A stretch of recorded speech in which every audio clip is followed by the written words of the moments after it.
6th of March, 3:30 my time. Today we're going to go over the markets again. We've had some crazy movements last week. The euros died. Literally, it has dropped off a cliff, which we will go over. I took a buy on EURGBP, as obviously everybody knew.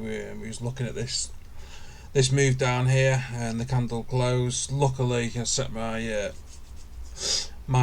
stop loss to the entry price around here, which is this candle here. Once we reach this flip zone here, I saw this daily candle start to come back pretty bearishly, so I moved my stop loss to the break even, and yeah, I got stopped out at. We didn't lose anything, so it's not a problem. But we're just going to go over on the weekly time frame of where price is going to. So as you can see, this demand zone has held for quite a long time now. We did actually break below, but we didn't close below. So there's a possibility that this zone could hold, and we could see a reverse in price from here. But it's looking highly unlikely. I can see a little bit further downwards movement coming from the euro, maybe to possibly fill this imbalance here, as you can see on this yellow zone at the bottom here. So I'm going to wait and see now on EURGBP to see if we do hold this level, or if we do come and fill this imbalance here on the weekly, which is looking like the most likely scenario at the moment. So yeah, so some crazy movement on that pair. I'm not going to try and sell it at the moment now, because the big boys, they can just turn it at any point, and I'm going to wait for price to come to this imbalance zone down here to preferably get the buy, because we're going to see a lot more pips on the reversal. So yeah, so I'll wait to see what happens on EURGBP at this time now. Yeah, so I mean, if we try and sell a pullback now, it could possibly be the reversal, and we could get stopped out. So I prefer to try and buy, really. Yeah, so next week I'm going to see what happens, see if this zone actually, if we get a close below here, then it's looking like the zone's going to be broken, and we could visit the imbalance down below. So I'll be looking to get a buys in from possibly down here, this section. I'll mark that up ready.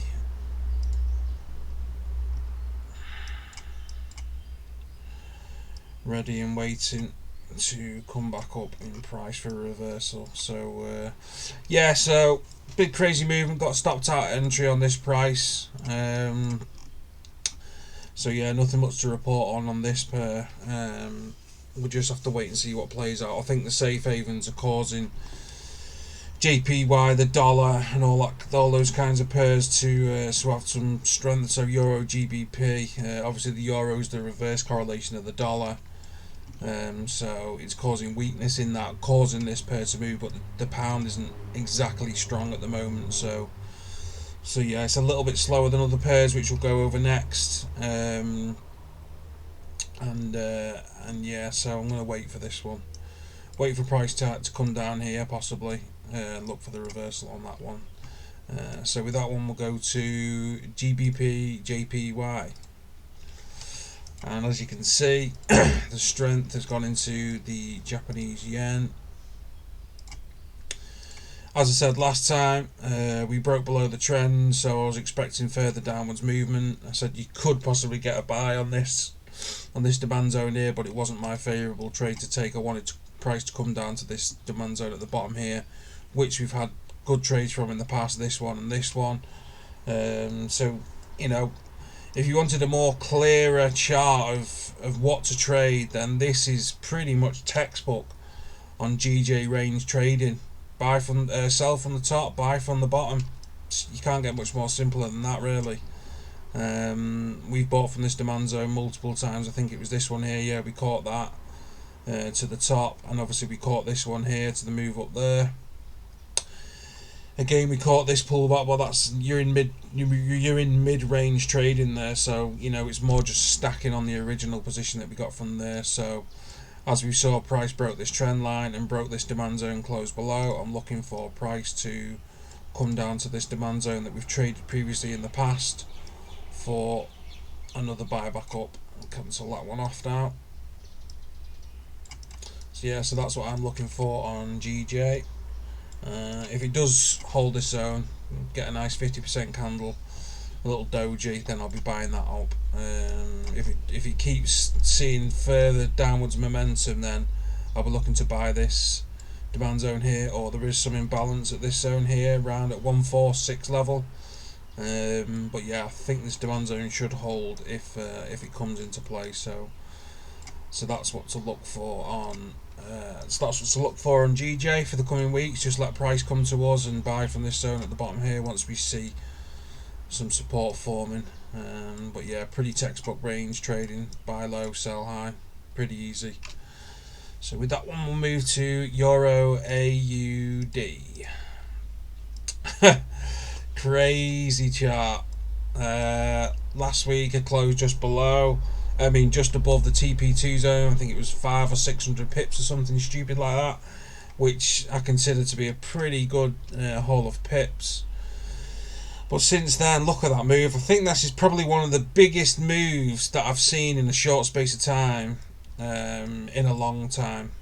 The total move from that supply zone where we bought in currently sits at 1,352 pips, as you can see there. I mean, that's crazy. It's doubled in size since we took profit on TP2. Now, I did do a post that I released on my social media pages this week, and this was the one that got away from me, because usually I just leave a runner. So I'll get to my TP projection zones that I've got marked out, and I'll close most of my position, and I'll just leave a little portion of it running. So for example, if you run, I don't know, 0.10 lot size, usually I'll clear, I don't know, 0.05 on the TP1, 0.03 on the TP2, and then leave a 0.02 open, just as an example of how I close certain positions. And I'll leave one to run to either come back and hit the stop loss, or to get potentially what's what's laid out in front of us. But for this one, I closed it all at the TP2 zone, because we've seen such bearish action. I was expecting price to pull back, so it didn't happen. It continued, and I missed all these pips that were left on the table. So I was pretty annoyed at that one. But I mean, I'm not annoyed, because obviously we got 600 odd pips. But yeah, this one was the one that got away from us. 1,300 pips in the space of 2 weeks is pretty massive movement. So we'll go over to the weekly, and we can just see where price is heading to. It looks to me that it's going to hit this demand zone here, and we could possibly see a reversal in price. So that's what I'm looking for, the next trade on EURAUD, possibly to buy this reversal.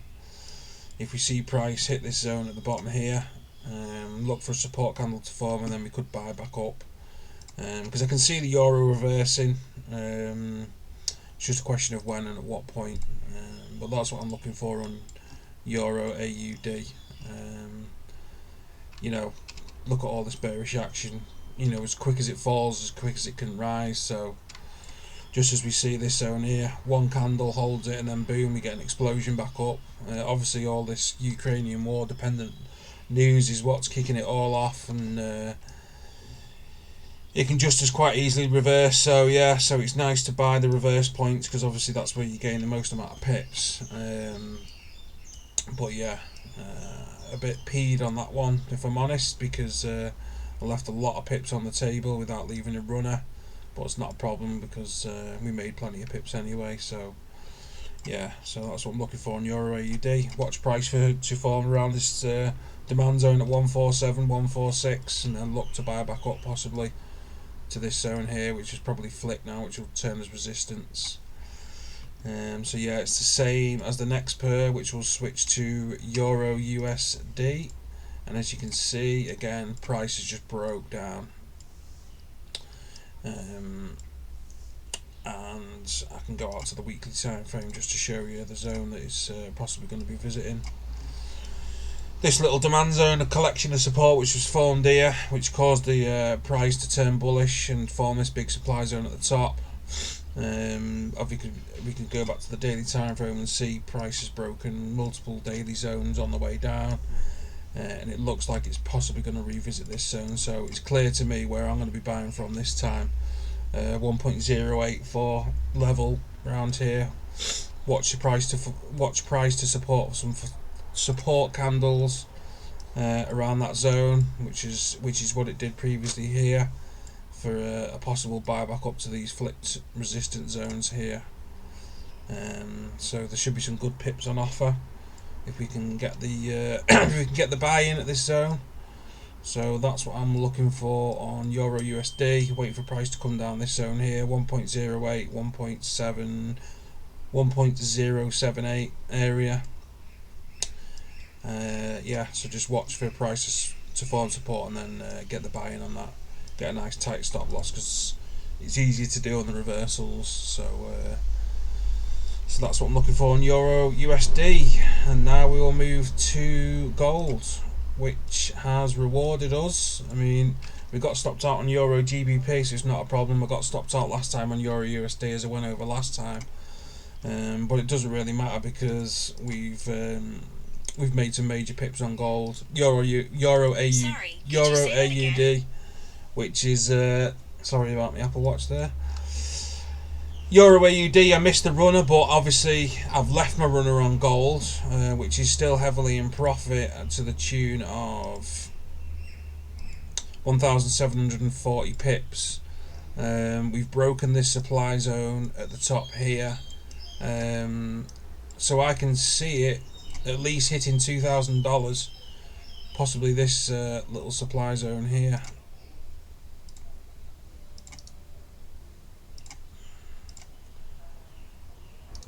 I will change this supply zone to broken later on. Yeah, so I can see it hitting the $2,000 supply zone at the top here, so I'm going to leave my runner on gold to continue. It's still in profit, it's still way more to cover all my swaps. It's not a problem at all. As I said on Euro AUD, I'm gutted I didn't leave one on that pair, because like on gold I usually do just leave a little tiny position to run and keep running, either hit stop loss or continue to move in profit. And this is the reason why, because it can just continue to go on the trend and move and give us some serious returns with pips. So yeah, I'm looking for $2,000 on gold, the supply zone at the top here. Then I'll take profit on the runner once we hit that zone, because it'll be a nice return of 2,000 pips. So yeah, leaving the gold runner to continue on that one. I mean, trying to trade it at the minute, you're looking possibly to buy in these little demand zone here, this little demand zone if we get a pullback, but we could just see it push straight up, so there's not much opportunities to get in at the moment unless you go into the really smaller time frames and scalp your way up at a little small demand zone on the smaller time frames. But obviously with gold, we'll wait now to possibly get a sell in on these supply zones, I'd say, unless it goes to break these highs at the top. We're still yet to see that come out, but that's way in the future, so we'll just let price play out at the moment and leave the runner to catch the rest of the pips. So with that one, we will move to Bitcoin, which is looking like it's trying to go bullish. As I said last time, I got a buy-in from this zone here at 37,000. If you look on my social media posts that I send out during the week, I showed the position here. I got lucky. Obviously, price broke. I closed out last time when it broke this demand zone, and then as we can see these four candles as it forming support, we got the break below and the rejection, and it closed above and still this demand zone. So it, to me, you know, it's looking like it's going to hold, and then we got this sell to buy here. So we've seen a pullback in price, and the 50% candles formed. So yeah, and it rejected from this demand zone. So to me, it was a signal to buy. Obviously, I went over this on the post that I sent out. went straight into profit. We've got equal highs here, so we've got a pullback in price. This little demand zone here that was formed is still holding currently, so I'm looking now. We need to break these highs at 44,500 to continue with the bullish movement, but it's looking like it's trying to turn now. We're creating higher lows. We've not got the higher high yet, but yeah, it's looking a bit range bound at the moment. We're just going up and down in this small range of 45,000 to 36,000. This little range here. So if you get your buys in low and we do start to break into a bullish trend, then we've got the trade to hold going forward, and hopefully we can break above this supply zone at the top here and get back into the 50,000 ranges and get some good pips back on the table. So that's pretty much it for this week. We're leaving runners on gold to go, watching for price on the euro pairs to reach the demand zones lower to get the buys on the reversals of that. What else to go over? Yeah, the same with the pound yen. We're looking for the demand zone to be hit and to possibly get the buys back up after all this this news has fizzled out. So that's it for this week. If you like the video, give us a like, give us a subscribe. It's appreciated. Again, let me know in the comments if there's anything you want me to go over or of any of the pairs, and let me know what you caught. And that's it for this week, and I will see you again